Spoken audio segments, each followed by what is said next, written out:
Okay, so the unit objectives for this lesson will be to identify and state the properties of certain groups in the periodic table, the alkali metals, alkaline earth metals, halogens, noble gases. All right, so this is lesson 3. The periodic table can be keyed for many things. The staircase, the infamous staircase, everyone knows about this. The metals make up most of the table. Left of or below the staircase, except hydrogen, and all are solids at STP, standard temperature and pressure. We're going to talk about that in a second, except for mercury, which is abbreviated Hg. So remember, the staircase is the monumental separator in the periodic table. So to the left of it is going to be all metals, and metals are malleable. They can be hammered or molded into sheets. Ductile, which means they can be drawn or pulled into wire, so to make copper wiring for electrical wires, things like that. They have luster, which are shiny. They are good conductors of electricity and heat, and they allow that to flow through them very well. And due to their mobile valence electrons, this allows for the conductivity. So mobile means that they move all over the place. They like to jump around and bond with other non-metals, I'm sorry. And they like to lose electrons to form positive ions, remember, which are called cation ions. Okay, remember, the T is like a positive. The non-metals are going to be to the right of or above the staircase, mostly gases and solids, except for bromine. Bromine is a liquid at room temperature, or STP, which is standard temperature and pressure conditions, basically. Room temperature, normal pressure. Okay, so again, remember, non-metals are mostly gases. We're talking about the noble gases. We have nitrogen,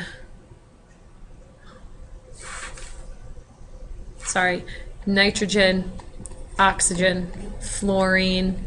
Okay, those are halogens, chlorine, and then all of noble gases. Are all gases at STP, with the exception of bromine, okay, in the halogens. And then we have iodine and astatine are solids. Next. So this is, again, we're going to add to the nonmetals. They are not malleable, they're or ductile. They're brittle. They shatter easily. They lack luster, which means they're dull. They're non or poor conductors, and they like to gain electrons to form negative ions. Remember, they are called anions. Okay. Metalloids, they are on the staircase or along the staircase between metals and nonmetals on the table, except for aluminum. Aluminum is a metal, so we can also call these semi-metals. They have properties of both metals and nonmetals. There are a total of 7, which include boron, silicon, germanium, arsenic, antimony, tellurium, and polonium. So these are the 7 you have to remember. They are along the staircase with the exception of the 3 below it. Okay, remember, aluminum is the exception. So it's everything along the staircase underneath with the exception of aluminum. Next, states of matter at STP. So table A on your reference table right here tells you what standard pressure is. That is approximately or equal to 1 atmosphere or 101.3 kilopascals. Okay, these are the same values, not 2 different ones. They equal the same thing. And standard temperature is either 273 Kelvin or 0 degrees Celsius. 2 values here, either in degrees Celsius or Kelvin. And the conversion for Kelvin and degrees are located on table T with your formulas. Okay, it's just an addition or subtraction of 273 to convert. Now, solids, Okay, most elements are solids at STP. Example, carbon. All right, and we indicate that with an S, a lowercase s with parentheses, means a solid right here. Definite volume, definite shape. Liquids, lowercase l in parentheses. Only 2 elements on the periodic table at STP that are liquids. You need to memorize this. Bromine and mercury. Remember, mercury in thermometers. The red liquid is at room temperature. So an example of a liquid, bromine, and it's diatomic. Remember Brinkelhoff. We're going to talk about that again this unit.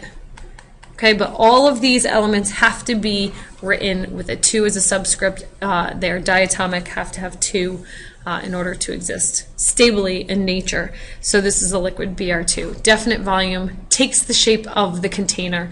Remember, liquid, you can pour it into a taller glass. It will take the shape of that glass, but will still have the same volume if you poured that same amount into a smaller glass, and it might just be full to the top.